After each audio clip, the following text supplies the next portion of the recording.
Codex গিগাস, এই নামটা কি কখনো শুনেছেন? এটা কি এমন জিনিস? কোডেক্স গিগাস আসলে এটা একটা বই। আর এই বইয়ের নামটা শুনলে শরীরটা ঝাঁকি দিয়ে ওঠে। যারা এই বই সম্পর্কে জানেন তারা ভিডিওটি স্কিপ করতে পারেন, আর যারা জানেন না এই রহস্যময় বই সম্পর্কে তারা আমার সাথেই থাকুন। আজকে এই ভয়ঙ্কর বই সম্পর্কে আমরা জানব কোডেক্স গিগাস, আসল রহস্য। ইতিহাসের সবচেয়ে রহস্যময় বইগুলোর একটি কোডেক্স গিগাস, যেটাকে অনেকে বলে শয়তানের বাইবেল। এই বই কেন এত ভয়ঙ্কর?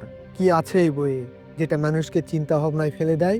এই ভিডিওতে সম্পূর্ণ আপনাদেরকে জানাবো। আর এই রহস্য জানতে অবশ্যই ভিডিওটি শেষ পর্যন্ত আমাদের সাথেই থাকুন। এক দেশে এক রাজা ছিল, আর রাজার সাথে এক সন্ন্যাসী। সে সন্ন্যাসী অনেক বড় অপরাধ করে ফেলে, যেটা কখনোই কোনোদিন ক্ষমার যোগ্য না। আর সেই রাজা দেশে শান্তি রাখতে সন্ন্যাসীকে সাজা দেয়, আর সেই সাজা চার দেয়ালের মধ্যে তিলে তিলে তাকে কষ্ট দিয়ে মেরে ফেলা হয়।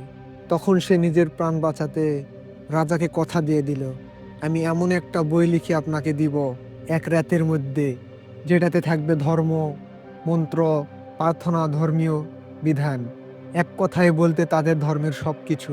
এই প্রস্তাবে রাজা রাজি হয়ে যায়, আর সেই রাতেই শুরু হয় কোডেক্স গিগাস, অর্থাৎ শয়তানের বাইবেল এবং ডেভিল বাইবেল, এই তিন নামেই পরিচিত। সেই রাতে লিখতে লিখতে সন্ন্যাসী হার মেনে যায়। আর হার মানবেই না কেন, এক রাতের ভিতর এত বড় একটা বই লিখতে অসম্ভব হওয়ারই কথা। এটা কি সাধারণ বই? এটা যে একেবারেই অসম্ভব। কোডেক্স গিগাসে মোট 310টি পাতা। যেহেতু 2 পৃষ্ঠে লিখতে হবে, তাই মোট 620টি পাতা লিখতে হবে। এটা তো অসম্ভব হওয়ারই কথা। প্রতিটা পৃষ্ঠায় ভেড়ার চামড়া দিয়ে তৈরি।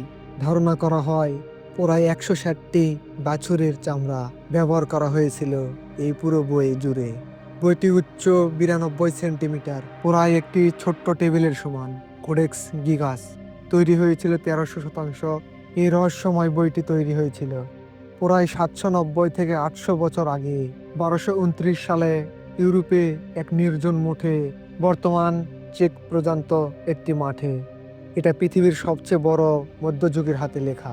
এটার ওজন প্রায় 75 কেজি, এত বড় যে তুলতে 2জন মানুষ লাগে। কেন শয়তানের বাইবেল বলা হয় এটাকে?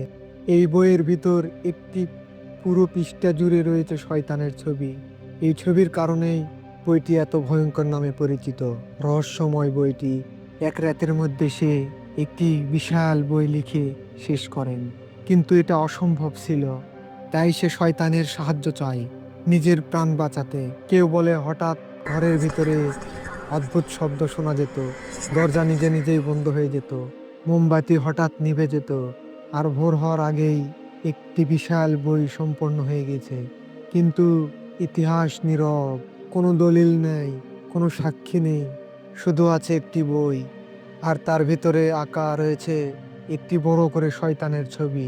আর তাই বলেই শয়তানের বাইবেল বলা হয় এই বইটিকে। কিন্তু ইতিহাস মানুষ বলে এটা শুধুই গল্প, কিন্তু না, আসলে এটা সত্য। গবেষণায় দেখা গিয়েছে বইটি লিখতে 20 থেকে 30 বছর সময় লেগেছিল। এটিতে সম্পূর্ণ বাইবেলের ইতিহাস, চিকিৎসা বিজ্ঞান, প্রার্থনা ও ধর্ম লেখা। মানে এটাই আসলে একটি অদ্ভুত। তাহলে প্রশ্ন একটাই, আসলে কি শয়তানের সাথে চুক্তি করেছিল, নাকি মানুষের কল্পনা? তোমার কি মনে হয়? কমেন্টে জানিয়ে যাও। ভালো লাগলে ভিডিওটি শেয়ার করে দিবেন। যদি বেশি ভালো লাগে চ্যানেলটি সাবস্ক্রাইব করে আমাদের পাশেই থাকবেন।